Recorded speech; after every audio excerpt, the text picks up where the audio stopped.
Assalamualaikum warahmatullahi wabarakatuh. Nama saya Yuki Hendriana, nomor induk mahasiswa 2491455. Di sini saya akan menjelaskan tentang penata laksanaan sungsang. Prosedur penata laksanaannya itu ibu mempunyai dorongan kuat untuk meneran, lalu ibu merasa adanya tekanan anus, lalu perineum menonjol. Setelah itu vulva dan anus membuka.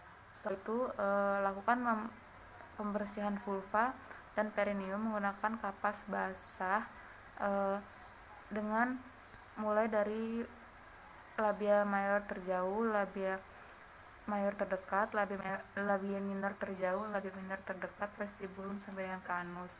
Setelah itu lakukan pemeriksaan dalam untuk memastikan pembukaan lengkap dan selaput ketuban sudah pecah. Setelah itu membersihkan sarung tangan dengan larutan DTT, lalu membuka sarung tangan dan memasukkan ke larutan klorin 0,5%. Setelah itu lakukan pemeriksaan BJJ dan pimpin ibu untuk meneran. Setelah itu bila bokong sudah turun ke dasar panggul, lakukan episiotomi. Setelah itu lakukan pemeriksaan BJJ dan pimpin ibu untuk meneran.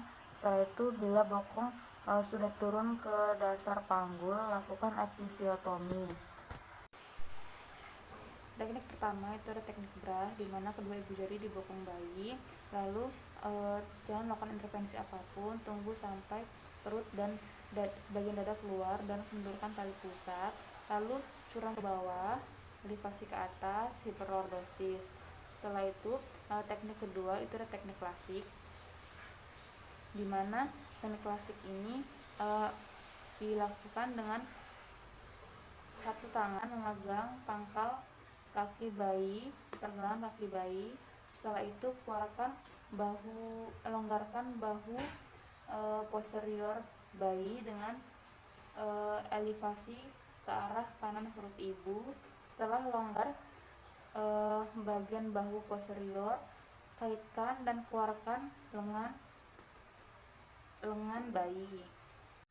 Setelah itu teknik Muller, di mana mengeluarkan bahu anterior bayi, di mana tangan secara femur pelvic, ibu jari di femur, lalu telunjuk di pelvic. Setelah itu lakukan curam ke bawah, longgarlah bahu anterior bayi, lalu kaitkan lengan dan keluarkan. Setelah itu keluarlah bahu dan lengan bayi bagian anterior. Kemudian ada teknik ekstraksi kaki, di mana tangan kanan masuk secara obstetrik sampai dengan ke pangkal paha, lalu sampai dengan ke lutut. Setelah itu abduksi fleksi kaki bagian bawah janin. Setelah itu lakukan curam ke bawah untuk mengeluarkan betis kanan bayi atau betis anterior bayi, sampai curam lagi untuk mengeluarkan paha bayi. Setelah itu curam lagi untuk mengeluarkan trochanter anterior.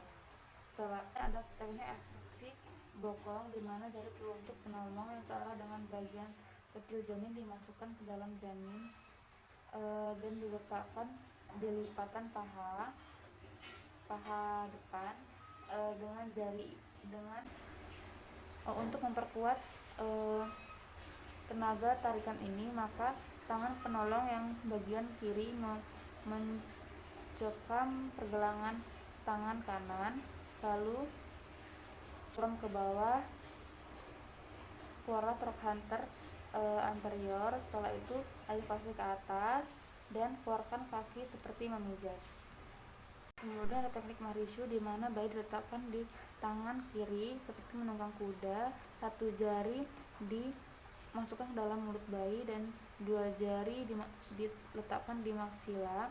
Setelah itu tangan kanan mencekam bagian bahu tengkuk bayi dan minta asisten untuk melakukan fundus uteri, dan bersamaan jika adanya his, asisten menekan fundus uteri dan lakukan curam ke bawah, elevasi ke atas, hiperlordosis.